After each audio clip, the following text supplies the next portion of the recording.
So, I promised you all an additional off-the-cuff discussion video on Incredibles 2, and, well, you got it. If you haven't seen my original review of the movie, I gave it a score of 4 out of 5, which, for all intents and purposes, is a good score. And if you were to ask me, had I reviewed the first Incredibles movie, I would have given that a 4 out of 5 as well. I stand by what I said in the review that the sequel holds a candle to the original. It's not better than the original, but it definitely is of the same quality as the original. What seems to be lost on a lot of people is that revisiting familiar ground is not intrinsically a bad thing. I still enjoy this movie because it harks back to what I enjoyed about the first movie. I love the action. I love the deconstructive nature. I love the due diligence and maturity that the movie treats its themes and audience with. And I especially like the fact that the sequel took what the first movie gave us and escalated it to another level. Because back in the first movie, the whole discourse about the legality and ramifications of superhero work were delegated to, the first 15 minutes? If it's being generous? You could argue that the movie explores these themes in subtle, bite-sized bits as it runs its course, but apart from buddy/syndrome, nothing really harks back to the setup that was established in the first 15 minutes. With Incredibles 2, you can really feel the presence and influence of this discourse and these themes. The characters constantly make mention to them, and by doing so, it makes the plot of the movie, at least the main plot anyway, that much more coherent and tighter. The film gives itself importance and focus as a result. It has a purpose, sticks with it, and runs with it. Now, as for the role reversal, I did not mind it as much as other people did. It kinda surprised me, yeah, but it really wasn't a major deal breaker for me. And the explanation for the role reversal makes perfect sense anyway, and it ties nicely into the discourse and themes of the movie.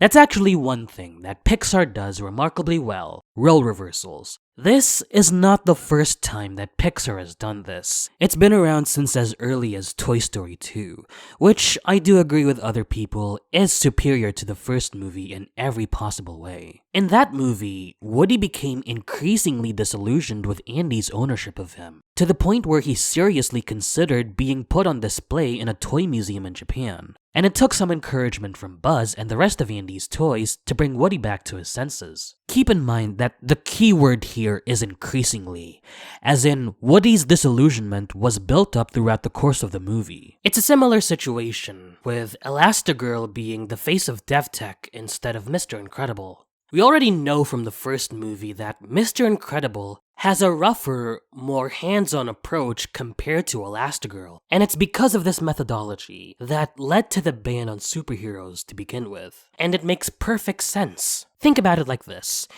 If you were to open your very own food truck, and you want to leave as best an impression on a prospective clientele as possible, would you want your fry cooks to drop their burger patties to the ground and immediately put them back on the stoves they were using? No! That's a health code violation. Winston Dever enlisting Elastigirl to be the representative for superheroes was because of his foresight, not because of her sex or gender. And I guess while I'm at it, I might as well address the elephant in the room. For those of you subscribed to the school of thought that this movie is feminist propaganda, I ask of you one thing and one thing only. Please, get your brains out of your dicks, or your brains out of your dicks, whatever. At what point in the movie did we ever get any indication that this movie is feminist propaganda? Was it when Elastigirl was featured so prominently in the news? Was it when she was driven across the city in a limo? Was it when Void praised and hugged Elastigirl on behalf of her fellow superheroes of differing and varied backgrounds? Was it when the superheroes and Winston banded together to thwart the villain's plan? Look, I get it. Stories in fiction especially one as thematic as this, beget a nigh endless plethora of theories. And that's one of the beauties of being a fan of fiction in the first place. To speculate, to guess, to come up with your own crazy theories and compare them with others to see exactly how they gel, to see how they clash and how they coincide. I'll admit it, I like to partake in my own bit of theorizing myself.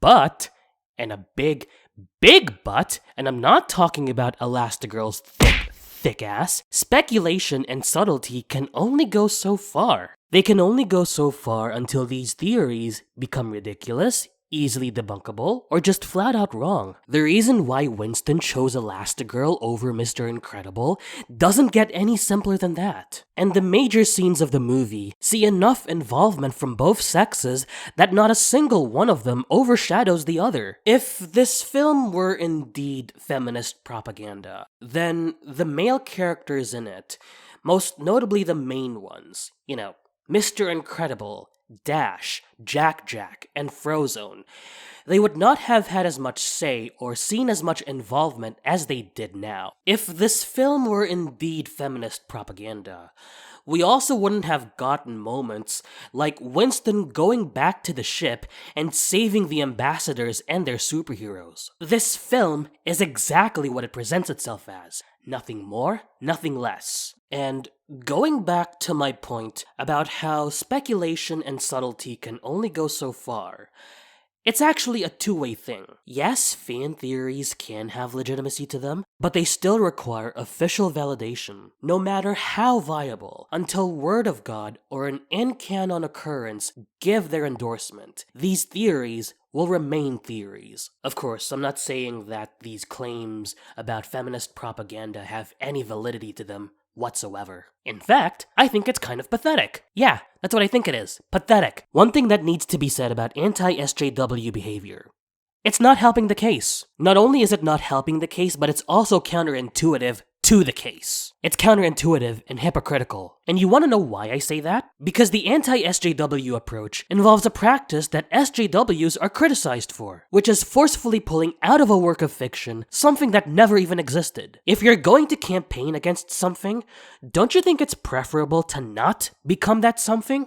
I'm just saying. In case you're wondering, I am referring to both BlackCriticGuy and Amazing Lucas. Especially Amazing Lucas. I'll be just a little bit easier on BlackCriticGuy because he at least went through the actual merits of the movie, but Amazing Lucas, boy oh boy. Talk about petty, whiny, nitpicky bullshit. Yes, Lucas, that review you put out is indeed bullshit. I'm sorry, I shouldn't even call that a review because that would imply that you actually took the time to analyze the movie, dissect its subjective qualities, and gave a concrete, sensible, impartial, and educated opinion on the movie based on those qualities. But, I found no such thing in that video. Quite frankly, it is so just deeply disappointing because I honestly thought that The Incredibles 2 would be above this political atmosphere. I thought we'd rise to the top. It's just clear, you can tell that it's coming from the whole Me Too movement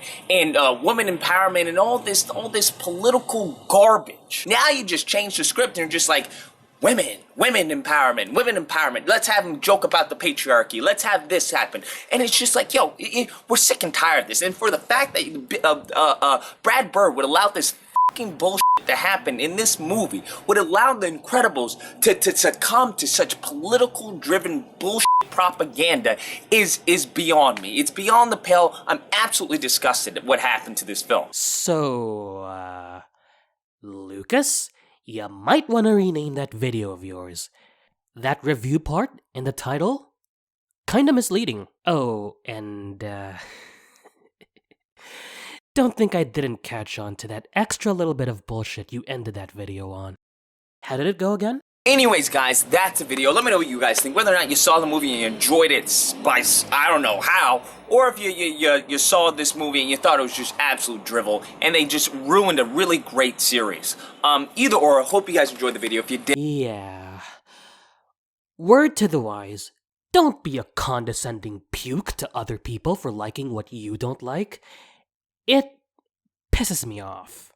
A lot. I'll admit it. I can be brash, I can be arrogant, I can be cocky, I can be narcissistic, and on my worst days, I can have an ego the size of the sun, but I will never, ever knock on someone for liking something. I may question it, yeah, but that's only out of curiosity, not disparagement. BlackCriticGuy may be better than Lucas in this regard, but he still doesn't get away scot-free. I've only dabbled into your content, Tony, and the little I've seen of you, I've definitely enjoyed, which is why it pains me to say that I expected better from you. So much better. Okay, I'm done ranting, I'm done calling out people on YouTube. Now for the rest of the discussion. Evelyn, as the villain, is a really weird case. Her build-up was weak, if not non-existent. From the get-go, you can count quite a number of dead giveaways that indicate that she is the villain. Her mannerisms, her somewhat unkempt appearance, her laid-back nature, her cynical outlook in life, the fact that she's a tech genius and the brains of the operations, the fact that when she and Winston are introduced, they have a disagreement on how they could have prevented their parents from getting killed, and of course, her freaking name. And I'm like, are you kidding me? And the movie, along with past Disney movies that were guilty of this practice, have the gall, the nerve, to expect us to suspend our disbelief so much that we should be shocked when it's revealed that the oh so obvious villain is the villain. Like, what? I was rolling my eyes so hard when that moment in the movie came, and the main part of Evelyn's plan is stupidly flimsy. In particular, the part where the plan hinges greatly on eyewear, easily removable eyewear, mind you, as the primary brainwashing devices. Obviously, when the goggles are removed and destroyed, then the whole plan pretty much goes to shit. And the limited amount of time before the ship crashes into the city doesn't really mean much when you consider how many superheroes are on that ship and the possibility that some of those superheroes might have excellent leadership skills. And that kinda deals a somewhat hefty blow on the stakes at hand. Like, Disney, when can you give us a good villain again? But, I can still make a bit of a defense for Evelyn. I did say in my review that Evelyn is both the best and worst example of the false friend as the villain convention in Disney animated films. I've just gone over why I think Evelyn is one of the worst uses of this archetype in Disney animated cinema. Now I'm gonna go over why I think she's one of the best, or at least one of the better uses of this archetype in Disney animated cinema. First, I'll just get this out of the way and say that Evelyn is a much better villain than both Hans in Frozen and Dawn Bellwether in Zootopia. Unlike Hans, Evelyn's setup and reveal were not in any way, shape, or form jarring towards one another. And unlike Dawn Bellwether, her status as the villain did not come out of nowhere. And if you were to ask me what I would choose between being handed everything on a silver platter and being thrown the worst kind of curveball possible, give me the silver platter any day of the week. At least then, I would know that everything came together. As for Evelyn's actual villainous qualities, the terrible build-up and reveal are saved by her humanizing qualities. That much I will say. At least we didn't get a villain that is flatter than a pancake. We can sympathize with Evelyn enough that It mitigates her shallow and obvious villainous presence. And her not having the emotional and psychological maturity that her brother has actually is not too far fetched. This is where my profession in mental health somewhat comes into play. I think most of us know the Kubler-Ross model, or the 5 stages of grief. The stages would go in order: denial, anger, bargaining, depression, and acceptance. This model has been contested as not being supported by any kind of empirical research or being a product of its time, but I think it's perfectly valid. The way I see it, tragic villains like Evelyn are stuck in a nigh perpetual cycle between the second to fourth stages. So those stages would be anger, bargaining, and depression. Think about it. These villains are harboring a strong feeling of anger towards the traumatic events that they experienced, are trying to find some kind of twisted compromise to compensate for their traumatic events, and no matter what happens, those traumatic events will always bring about unpleasant feelings on top of their strong feelings of anger. Of course, it doesn't make Evelyn's actions justifiable, but it does make them understandable. Actually, I'll go out on a limb and say that Evelyn is a more sympathetic villain than Buddy slash Incrediboy slash Syndrome from the first movie was. Syndrome was just a spoiled, entitled brat, while Evelyn might have actually had a strong case in her hands if she wasn't so batshit crazy. And her rhetoric on consumerism, conformity, and dependence on others actually gels pretty nicely with the overarching themes of the movie. Like, she does raise some pretty valid points. In the Incredibles movies, at least, there might come a point where superheroes won't be around to save anyone, in which case, what will the populace do to sustain themselves? What will the populace of regular human beings do to protect themselves? It's been done before in other superhero movies, yeah, but given the nature of these movies in particular, I'm interested to see in what they're gonna do with it. Also, just a quick side note, I think that Pizza Boy would have been a better villain than Evelyn was, at least in terms of actual fighting. Speaking of the screenslaver, screw you, Disney. Screw you for not warning us about the rapidly flashing lights in this movie. Screw you.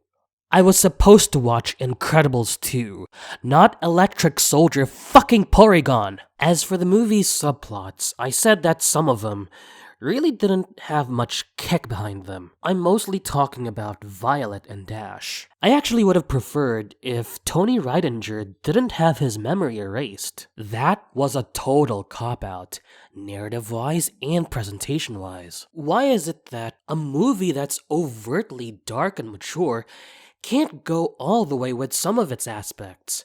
I don't get it. The one good thing that came out of the subplot is Violet squirting water out of her nose. That shit had me laughing. Like, I could have sworn I popped an artery or broken a rib from laughing so hard at that one scene. But that was about it. As for Dash, he was just there. I've got nothing else to say about it. If anything, those two are more devices for Bob and Jack, both of whom have seen considerable development. It's both a plus and a minus in my book, which I hope the writers don't use that often, because I want to see these characters used as characters. Some last few observations before I wrap things up. I'm really happy that Jack is more than just promotional fodder. He's no Olaf, and thank God for that. Like, at best, I can tolerate Olaf. At worst, he's kind of annoying. There's not much for me to say about the action, because it speaks for itself. It's really damn good. The use of very mild profanity was intriguing. That might have been Brad Bird just catering to the older or edgy demographic, or it could have been necessary to his movie. Maybe it was a spice to punctuate how dark and mature this movie is, which, when you put it like that, to be quite honest, is not really necessary. But hey, Brad Bird can do Brad Bird. And not in the way you're thinking of. Don't have the same gutter mind that I do. And that about does it for the first edition of Off the Cuff. Actually, if you can believe it, while I was recording this video, I was still on the fence as to what to call it. Kinda sad, huh?